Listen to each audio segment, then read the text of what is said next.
Hey guys, it's Cheryl with Magical Melody, and I'm here with my part 3 of my 2-year post-op VSG update.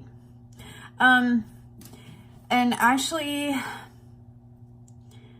this is going to be more of an update on yesterday's doctor's appointment, because I had my prenatal appointment yesterday. As I said in my last video, that I'm actually 2 months out from VSG, but I'm also pregnant. So I had vertical sleeve gastrectomy on January 5th, 2017 with Dr. William Steele at Tenova Healthcare, and my highest weight was 250.4. Day of surgery, 241.4, and the lowest weight that I ever recorded was 135.5. However, my set point was always between 140 and 145.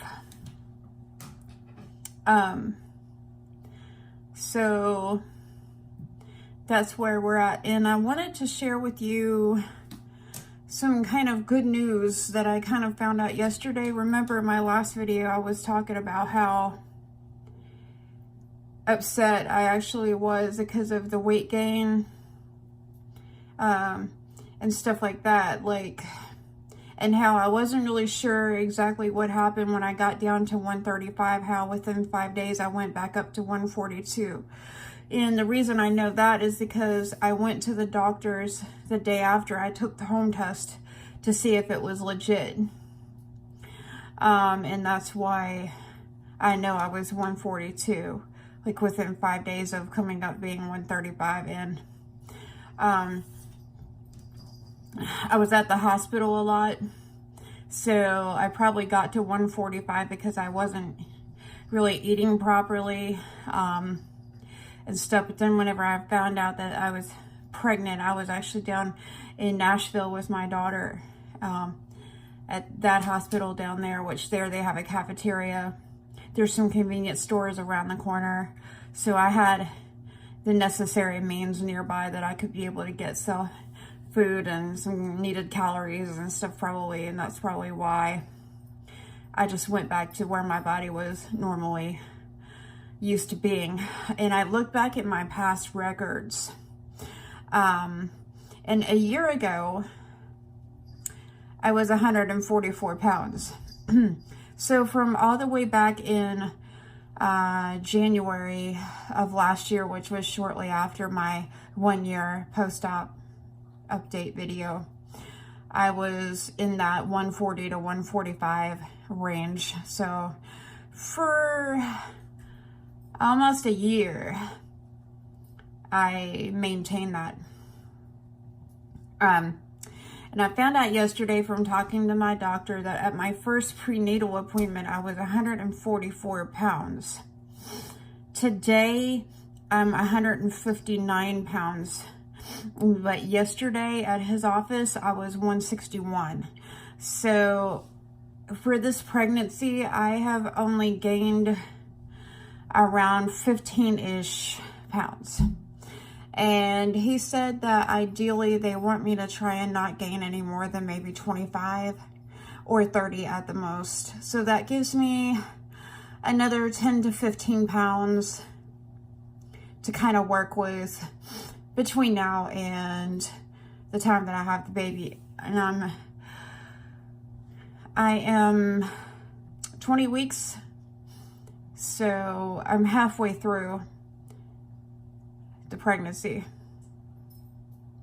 So I'm really happy to know that I feel a lot better now, that I haven't really gained as much weight during this pregnancy as what I thought that I had.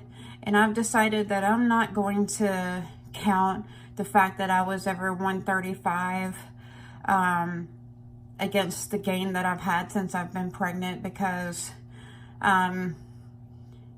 first off, you don't usually know until you're around 6 or 7 weeks pregnant anyway that your pregnancy is going to be viable or not. And secondly, I maintained 140 to 145 for so long that I think it was just like some kind of a fluke that I got down to 135. At some point after I have the baby, I'd like to try to revisit that. You know what I'm saying? And just see if I can get myself to go back down to 135 for the heck of it. But I don't think I can. Like, if I worked at it, I don't think I would be able to. I don't think that my body would let me do that. I think I'll always kind of be stuck at the 140 mark. So what my goal is after I have this baby is ultimately just, I want to get back down to 140. If I can get back down to 140, then I'll be happy. And I can stay between that 140 and 145. I'll be good to go. So at this rate, that doesn't look like that's going to be all that difficult for me to do, since I haven't really gained that much weight. In the past, and I've had my babies, I've lost like around 20 pounds right after the baby was born, just because you have had the baby and you lose all that fluid and all that water weight gain and stuff like that, you know. So,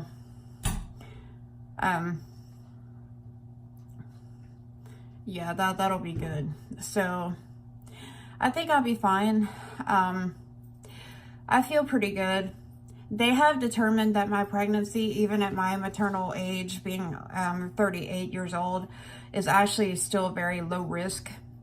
All of my blood work for the genetic testing came back negative for anything weird. I came back negative. I mean, they think that 99.9% chance that the baby has no risk of that. And my doctor said, well, it didn't show anything about congenital cataracts. I said, well, that's because ultrasound can't detect congenital cataracts. Those can't be seen until after the baby's actually born, and there's no blood work or genetic testing that can be done on me now to see those. It was like that when I was pregnant with Michaela too. And all her genetic testing came back fine. The ultrasound was perfect, everything. He said, well, maybe then she's not going to have the cataracts. I said, no, you're wrong. Because they don't show up before they're born. They won't be able to see it until after. Because it's more of a physical thing. It's more of something that's inherited than something that they can find on an ultrasound. It's not that big of an abnormality. The only thing I hate about it is most doctors and stuff are not usually that familiar with seeing babies being born with cataracts. So a lot of times that causes people to go into freak out mode and like, oh my God, why is this happening? You know, and all this stuff. But it's not. I just, you know, explain to them, look, I mean, it's just something that's passed down through my family. You know, my grandfather had them, my dad had them, and my mom had them, and then I got born with them, and then I passed them on to my kids. I mean, we just have that in our genetic makeup for some reason, you know, cataracts. So it's just one of them things. And it's really easy too. Like, what they'll do is, well, when the baby's first born, the first thing that they'll be able to tell if he has them or not is his eyes. You know, that infrared reflex that your eyes have, like red eye when you get your picture taken. So the baby won't have red reflex if he's got them. And then they'll notice that, you know, right away. And then I can tell everybody in labor and delivery or whatnot when they examine the baby on what to look for, because I've been through this 3 other times before. And, you know, only thing that'll happen is at 4 weeks, the baby will have to have a surgery to remove the cataracts. And then at about 1.5 years or 2, we'll have to go in and get lens implant surgery. And that's really about the end of it. It's pretty easy to recover from. It's an easy procedure. It's, you know, my 2 younger daughters have almost perfect eyesight now. used to go to the school for the blind, but you know, their vision has improved so much that they no longer qualified to go to that school and had to be put in public school, and they'll be able to drive cars when they get older. They have almost perfect eyesight. So, you know, it's just one of them weird things.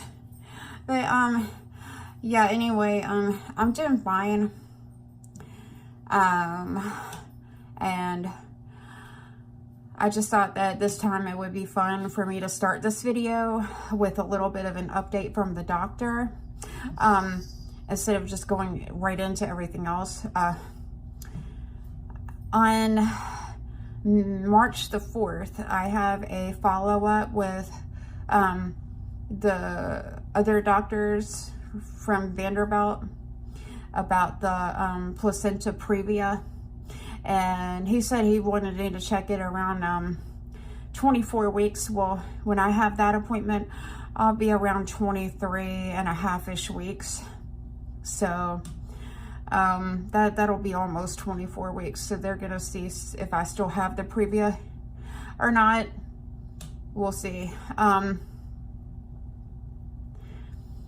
And then on the 15th of March, I have to go back to see my OBGYN doctor.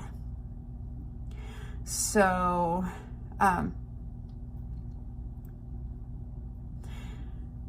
that's what my schedule is look like. Probably when I do my other videos, I'll probably just wait and come in to do the other videos when I do those updates. I will probably not post before that. But just to give you a short rundown of everything that has happened over the last year and a half. Basically, since September 2017, as I said in a past video, my life has just been a total, complete shit show. As you know, in early September of 2017, I was posting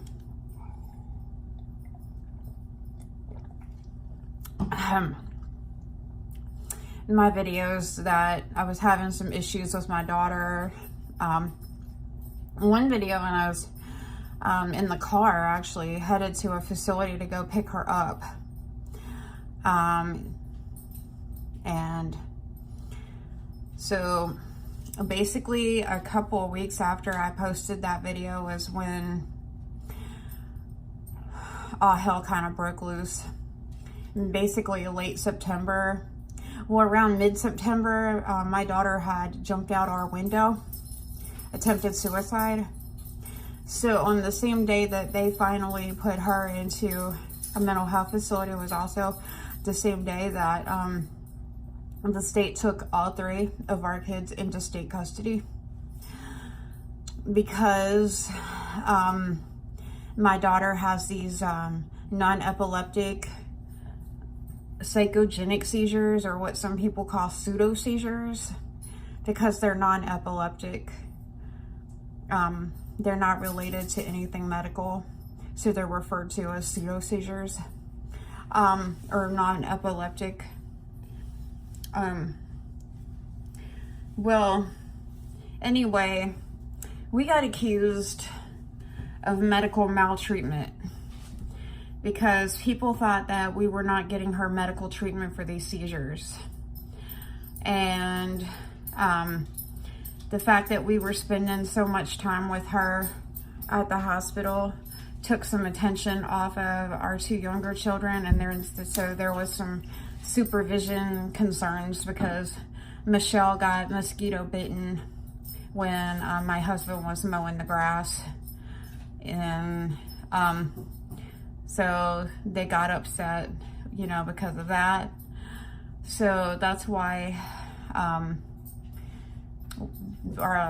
my kids went into state custody. And the reason I didn't tell you back then or talk too much about it then was because I was going through court, and I was afraid that somebody in court or one of my caseworkers might run into one of my videos on YouTube and complain or say something that I was sharing that information online.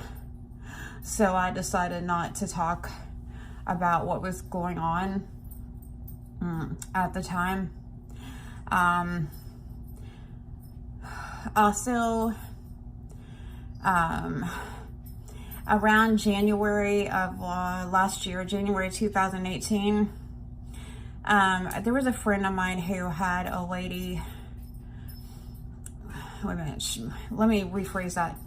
There's a friend of mine who had me go pick up a lady who was staying at a trailer park about an hour away from us.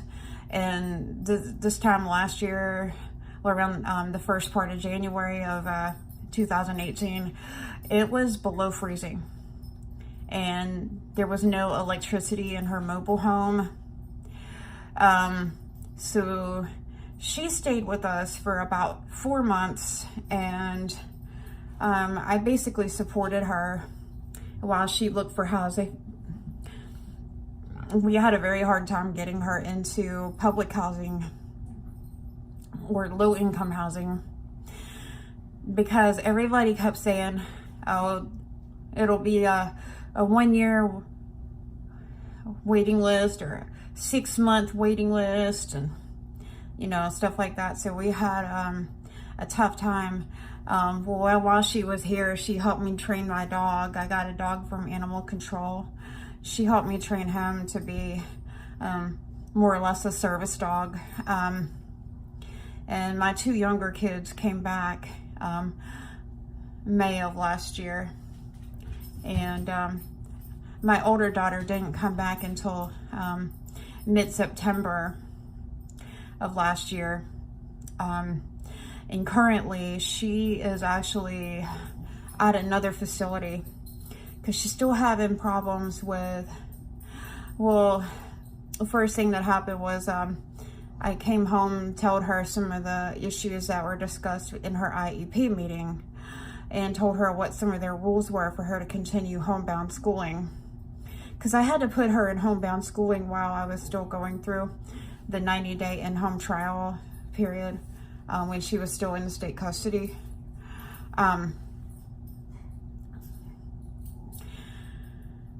Because she started the seizures again. After she got back home from the facility that the state had her in, she was good, so I sent her back to school. So as soon as I sent her to school, she started with those seizures again. We don't really know all the reasons why she does it. They say that it's because of her mental health issues and because of her anxiety, or something like that causes these seizures. But she oftentimes has had the seizures in a school type setting or around people that are not familiar with her or that she doesn't know. So anyway, when I sent her back to school in October, she started the seizures again. So that's why I was in the hospital with my daughter.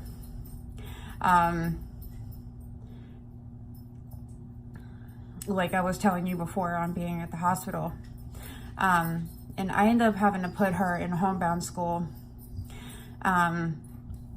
so I could keep her in like a home-based setting so that she wouldn't keep going back to school and having the seizures.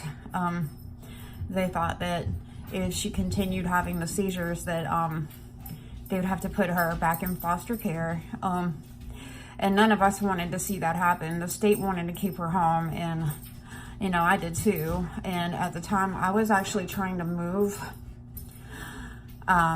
So my caseworker didn't really want to have to pull her back and then cause me to not be able to move. Well, turns out I ended up not moving. But to make long story short, I'll get into that moving thing in just a minute. When I came back home a couple of weeks ago and discussed with her some of the rules with her to continue homebound schooling and to stay in there without having to go back to public school. She didn't like some of the rules that they set forth. She then later heard a conversation that I had with a friend of mine over the phone And I was unaware that she was listening to me have this conversation. She was all the way upstairs, and I thought that she was in her bedroom. But somehow she must have been standing, you know, like upstairs in the hallway where I couldn't see her, that she was listening in on my conversation. And I had caught her doing the same thing where my husband was having a conversation with one of my younger children. She was standing in the hallway outside the master bedroom door listening in, and I had to tell her, look, you need to mind your business. That's between them. You need to go to your room and leave it alone. It's not about you. You know, she always feels like that she has to make everything her business around here, you know, because if she can't know what's going on and she can't know what's being said, then she can't know how to control and manipulate the situation to her advantage. And so anyway, so that night that she overheard this conversation that I was having with my friend, she said that she was suicidal. And then she called the mental health people and let them know that she was suicidal. They had the police come out because here they look at it very, very seriously when people are suicidal, especially when it's a minor. So that's an automatic trip to the hospital, and escorted by the police trip to the hospital. Not that anybody did anything wrong that was criminal. It's just the way they operate here. Again, like I said, especially when it's a minor, they send the police out to escort them to the hospital. You know, that's just how they do it. And so that's what happened. So I ended up staying all night long up the hospital with her. And so they were going to send her home under strict supervision. But then when she found out that she may not be getting to go to a facility like she wanted, then she started to try and have one of her seizures. So we left the room. And then she woke up maybe a minute later, and she started yelling at me and stuff. So the crisis people had to ask me to leave the room. And so after they decided her that they were going to actually end up hospitalizing her, and that was confirmative, I left the hospital and I told the people up there, I said, well, if you need anything, just call me. I'll be home. If you need me to come up in here to sign some papers or anything like that, I'll be here. I'll call and check on her and stuff like that. But I'm going to see what I can do on my end to get some help on, you know, getting her transported to the hospital. Because before in the past, I've seen it take up to a week for her to get hospitalized. So it comes to find out that nobody here had, either they didn't want to take her or they didn't have any room for her. So she had to be sent out of state. And she was out of state before, when she was still in state custody. I actually called the state for some help because the whole thing with these seizures and the whole thing with her always being hospitalized and stuff like that, you know, and stuff, making it so that it's hard for me to keep her in school. And then with the whole thing with the seizures, because I already got accused, well, me and my husband both got accused of medical maltreatment, more or less child neglect, because people thought that we weren't getting her medical treatment for seizures that didn't need medical treatment. Because eventually what started to happen, and what still actually happens is we will explain to people what the actual cause for these seizures are. They're mental health related, and they don't need to be medical treated. A lot of people don't believe us, and a lot of people don't believe me. They'll say whenever she got out of state, they actually were sending her to an emergency room out of state when she got there because she was having these seizures. And it took me a couple of days to talk to the people there and get them to understand, look, she doesn't have anything medically wrong here. This is what is the cause of the seizures. It's mental health. It's whatever. And I mean, I've got records to prove it. I wouldn't just tell you that and then it not be true. You know what I'm saying? I've got pages and pages. I've got stacks and stacks and stacks of paperwork to back up what I'm saying. And I even told them where they could get copies of it if they wanted it. But anyway, so she is currently out of state. And I kind of went into freak out mode the other day because well, first they called me. Well, I called them because I wanted to know where her clothes were, because she called me up one night and she said, they haven't given me my clothes that you mailed to me. I was like, well, I'll definitely call them up the next morning, you know, and check on your clothes because I did mail them. They should have them already. So I called them up, you know, I said, well, I need to know what's going on. Did you receive the clothes? And so they called me back and they said, yeah, we got the clothes. But the thing is, her tentative discharge date is for Tuesday, February 19th, if we can't find a facility to send her to, because we don't think that we're going to keep her at our facility. And I was like, oh, no. I said, because the rate that things are going with the situation with her, this is more than what I can handle at home. Like, there's nothing else I can do, you know, as far as somebody who is continuing to have these like seizure-like activities, you know, here. With that going on, I can't keep her, in school. And I can't, like, I have, you know, other children that I have to take care of, and I can't sit up at the hospital with her all the time, because she keeps getting sent to the hospital for these seizures. I really, really, really need somebody to please take her in so that she can get some help or something, because she needs more help than what I can give her at home, and it's my responsibility as a parent to make sure that if I can't give her the help that she needs, that I get her to go somewhere or something that she can get that help, right? So I was kind of in freak out mode because they said they didn't think they were going to take her. Oh, we're going to refer out to other, other facilities in this area to see what they're. I'm like, okay, keep me posted. So maybe like 2 hours later, I get a phone call back saying, well, we reconsidered. We're gonna take her.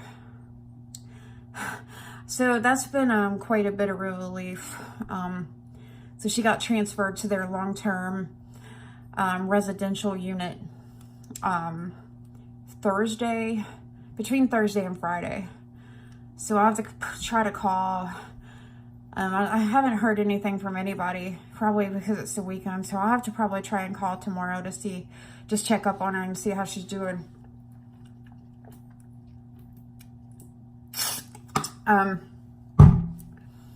But yeah, so that's what is happening with her. So that's why back in September was when I got her back, because she was out of state in a facility and they couldn't send her home to me until her treatment was over at that facility. So that was why I got my 2 younger girls back in May. And then me and my husband kind of split up for a period of time throughout the summer. And probably for those of you who, and then I know it's only been a couple of people that I know for sure who watched my videos that saw it, but just because you did see it, there was a couple of you who did see me with like a picture of another guy or whatever on there, because during the time that me and my husband split up, I kind of got involved with this other piece of trash that I really had no business even getting involved with. He just turned out to be a real jerk and just a real piece of shit. And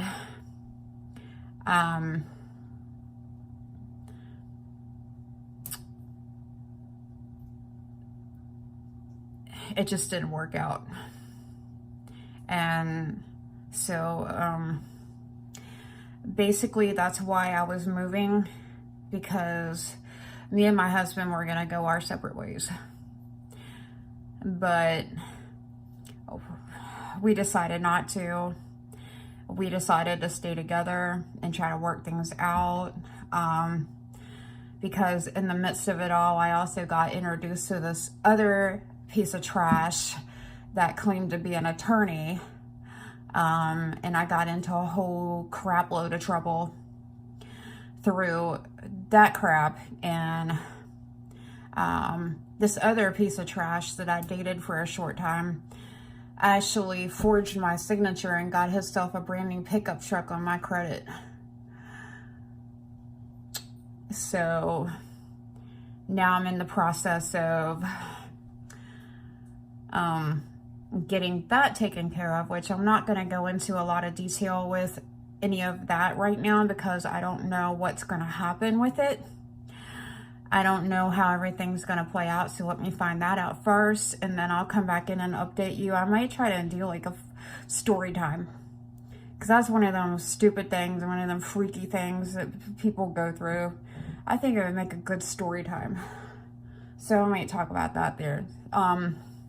So during the process, as a result of me trying to move, I was originally gonna go back to Arkansas, but that didn't look like that was gonna work out. So then I was supposed to go to Kentucky, but I got scammed into thinking that that was gonna work out. So basically, I would have ended up homeless on the street, pregnant with a child and with 3 other children, and nobody would have given a shit. So, I mean, me and my husband decided to try and start setting aside some of our differences and really start working things out together and stuff like that. So, you know, we're still together and everything's still fine. You know, of course, it takes time to fix problems. It doesn't just happen overnight, but that's where we're at. So we're still here in the same house. It's gonna probably be another couple of years before we actually try and move and go anywhere. But when we do move and go anywhere, we're gonna move together. You know, we're not gonna try and separate. You know, we're gonna stay here for another couple of years and work out some of the financial issues that we kind of got ourselves caught up in. And then that way, when it's time for us to move, then we'll move then. And we have some ideas on where we're probably going to go, but I'm not going to say on video just because of safety and for privacy reasons. Yeah. I don't want to put myself in a position where I'm being followed around or anything like that, because let me tell you what, people have told me in the past that they feel like the reason why I don't get any help and support a lot of times from friends and family is because of my husband. Oh, really? Because my husband is a pretty decent guy. And, you know, maybe I had to go through what I went through over the summer and stuff that I've been through recently to be reminded of how much of a great person he actually is. You know what I'm saying? So, you know, which brings me to another point. It really aggravates the crap out of me that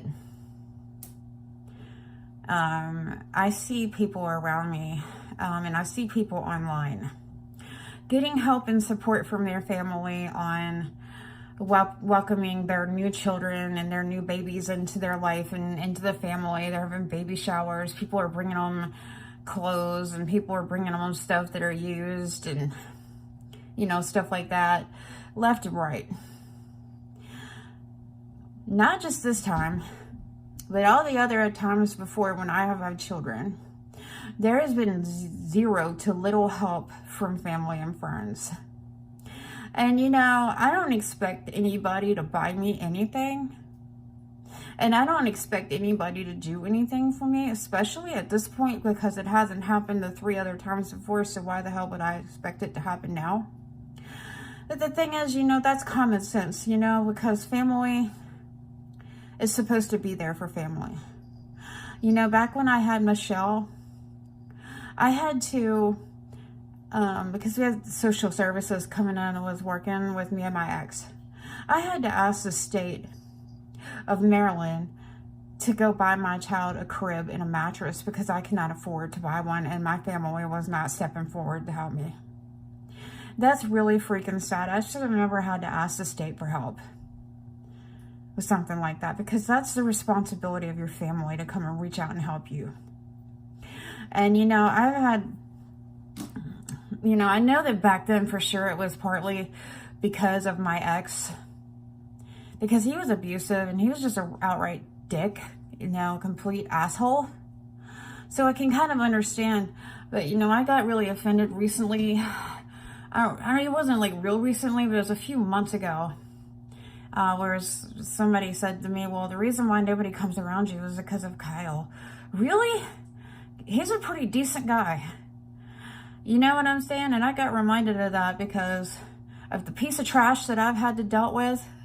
The piece of trash that I had to come in contact with over the freaking summer and up and recently. I mean, it just shows me what garbage there really is out there in the world. And I find it extremely insulting for somebody to come up to me and tell me how much people don't want to be around me because of my husband. Don't you even dare, because you know what? For the past 10 years, he has been there for me, and he has helped me take care of my kids, and he has helped me raise my children. And we now have another baby on the way. And I mean, he has supported us. He has been over backward. And he may have, you know, his little problems, but you know what? I got problems. There's nobody out there that's perfect. You know what I'm saying? And don't even freaking go there. Because Kyle has been the only man in my whole life who has treated me halfway decent, and who has not tried to take advantage of me in any way, and who has not tried to mess me over. All you other creeps out there, trashy men, literally every other man I've been in a relationship with has been complete, total trash. And I'm sorry that this video is turning into kind of a rant, but, you know, I just need to get some stuff off my chest. And as you can tell, I'm still a little bit PO'd about, you know, some of the stuff, which, like I said, after I get through some of this and I actually find out what else gonna actually happen with it, I'll update you and I'll let you know, and I might try and like do a story time on this. And I'm just really so thankful and so happy that I still have my husband,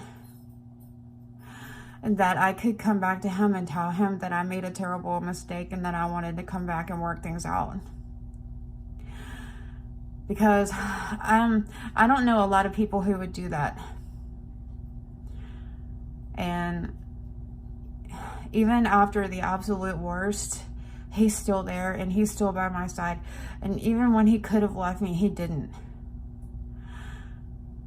So I can't even find the words to express just how thankful and how blessed I am to have him, and to still know how much of a miracle he still is. And I don't know how I'd ever live without him. I really don't. And I'm scared to death of even thinking about the possibility of one day waking up and he's not being here. I don't even want to think about that. That's just too morbid. I don't even want to because anyway, I just, you know, I'm so frustrated because of everything that I've been through.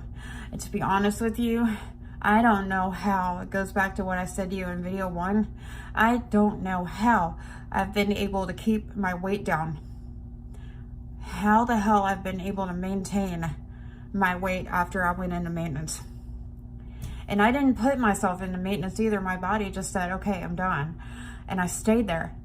Don't ask me how that happened with all the stress and all the bullcrap that I've had to go deal with, and all the crap and all the trash that I've had to come in contact with. I just don't know. Because, I mean, I have a history of being a binge eater, an emotional eater whenever things are not going right in my life. Probably the only really bad thing that happened throughout all this is that I picked up smoking again for a while, but I quit. And I told you in that video that I made in September, it was probably just temporary, and then I probably quit again. And I did. For one thing, because I found out that I was pregnant, and for two, because they were making me sick again. I have like I have super bad allergies. Super bad. And every time I go around cigarette smoke, or every time I try to smoke cigarettes, that just really gets my allergies and all that stuff all aggravated and messed up, and it just makes me really, really sick. So, yeah. And then it starts to impair my singing voice, which we don't need that, because then I want to be able to sing.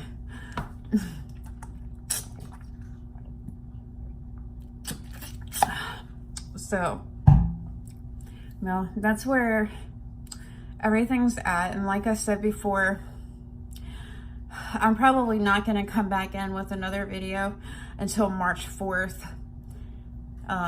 Because I'm probably not going to have anything to update you on until then. And I don't want to bore you to death with just coming in here and rambling on and on about nothing. So I know this video is all over the place and just everywhere. But that's because every time I think about all this bull crap, everything is in my mind just all over the place. Because as I was going through it, everything was all over the place.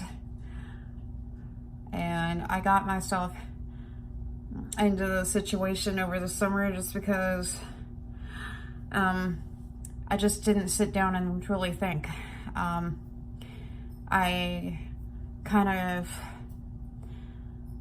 I guess I got myself into like a rebound type situation, where I really didn't think things through. I was so upset about all the disagreements that me and Kyle had and whatnot that I didn't care anymore.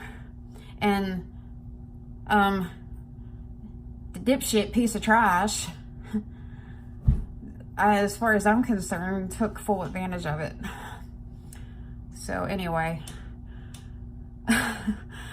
that's the last thing I have to say. So I'm gonna just go ahead and go and thank God that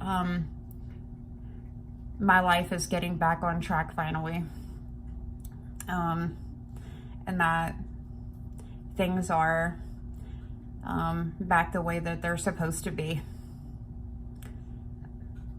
So if you like this video, give it a thumbs up. And then if you do, don't forget to subscribe so that you don't miss any of my future updates. So I hope that you guys enjoy your weekend, and until next time, peace.